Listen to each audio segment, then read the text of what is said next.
Hello everyone. तो पिछले वाली क्लास में हमने देखा था ideal gas equation P V equals to N R T, और इसमें हमने देखा था कि जो प्रेशर है वो कैसे वॉल्यूम, नंबर ऑफ मोल्स और टेम्परेचर पे डिपेंड करता है। आज वाली क्लास में हम आइडियल गैस से रिलेटेड कुछ न्यूमेरिकल सॉल्व करने वाले। ठीक है, ऐसे ही हम 3-4 एग्जाम्पल्स देखेंगे इसको रिलेटेड लेके।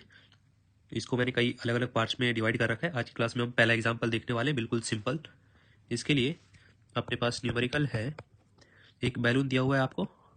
ठीक है, इस बैलून के लिए वॉल्यूम है 2 लीटर, टेम्परेचर है 30 डिग्री सेल्सियस, प्रेशर है 2 एटमॉस्फेयर। आर क्योंकि कांस्टेंट है तो इसकी कुछ वैल्यू होगी, इसके बारे में हम अभी बात करेंगे। तो और हमको कैलकुलेट क्या करना है, number of moles.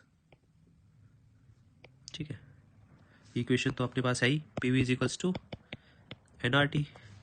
N calculate करना है अपने को, तो एन इज इक्वल्स टू क्या हो जाएगा, पी वी बटे में आर टी। पी की वैल्यू अपने को गिवन है, वॉल्यूम पता है, टेम्परेचर गिवन है।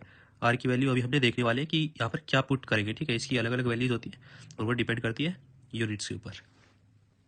अब 1 मिनट के लिए हम यहाँ देखते हैं, जो हमारे पास ये टेम्परेचर है ये दिया हुआ है डिग्री सेल्सियस में, लेकिन न्यूमेरिकल में हम हमेशा kelvin as a unit of temperature consider करते हैं। ठीक है, केल्विन। अब एक बार टेम्परेचर जो स्केल होता है उसके ऊपर क्या होता है, जो 0 डिग्री सेल्सियस है आपके पास, वो किसके बराबर होता है, वो इक्वल्स टू होता है 273 केल्विन के बराबर। ठीक है, यहाँ पर है -273.53 डिग्री सेल्सियस, यानी कि 0 केल्विन। 0 केल्विन पे एब्सोल्यूट जो एंट्रोपी होती है वो 0 होती है। ठीक है, एब्सोल्यूट 0 टेम्परेचर। यहाँ पर क्या होता है कि आपके पास अगर कोई भी सिस्टम है, उसके अंदर जितने भी पार्टिकल्स हैं वो बिल्कुल भी मूव नहीं करते हैं, इनके अंदर किसी भी तरीके का वाइब्रेशनल, रोटेशनल, ट्रांसलेशनल मोशन नहीं होता है, ये बिल्कुल ही फ्रीज होते हैं। ठीक है, तो अभी हमने देख लिया कि केल्विन में कन्वर्ट करना है तो 273 प्लस समथिंग होगा यहाँ पर। ठीक है, और टेम्परेचर क्या कितना है अपने पास, 30 डिग्री सेल्सियस, तो टी आ गया यहाँ पर अपने पास 273 प्लस में 273 केल्विन प्लस 30। ठीक है, ये हो जाएगा 303 केल्विन। अब चलते हैं आर की तरफ। अब देखिए अपने पास पी की वैल्यू अपने को पता है कितनी है, 2 एटमॉस्फेयर। इसको अलग कलर से लिख लेते हैं। पी की वैल्यू अपने को पता है कितनी है, 2 एटमॉस्फेयर। टेम्परेचर हमने अभी निकाला है 303 केल्विन। वॉल्यूम अपने को दिया हुआ है 2 लीटर। एन अपने को कैलकुलेट करना है, और आर की यूनिट क्या होगी। ठीक है, एन की यूनिट क्या होती है, मोल। नंबर ऑफ मोल्स ही तो कैलकुलेट करने हैं अपने को यहाँ पर। देखिए इसके लिए ये आप टेबल याद कर सकते हो चाहते, या फिर आप ये याद कर लो सिर्फ। ठीक है, क्योंकि इसी से ये सब आ जाती है फिर डिराइव करके। जैसे ही आप एटीएम को चेंज करते हो पास्कल में, किलो पास्कल में, या फिर पास्कल में, और जब आप लीटर को चेंज करते हो मीटर क्यूब में, तब आप ये सारी यूनिट्स को डिराइव कर सकते हो। अब 1 सेकंड के लिए पहले इस चीज़ को समझते हैं, आर की यूनिट। देखिए पी वी इक्वल्स टू होता है एन आर टी के बराबर। ठीक है, अब प्रेशर की यूनिट है अपने पास एटमॉस्फेयर में, वॉल्यूम की यूनिट है लीटर में, एन नंबर ऑफ मोल्स जो है उसकी यूनिट है मोल्स में।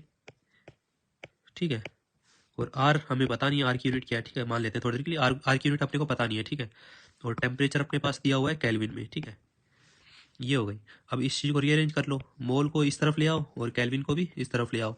इस तरफ आएंगे तो किस में जाएंगे, डिवाइड में। तो क्या हो जाएगा, atmosphere multiplied by litre divided by mole kelvin.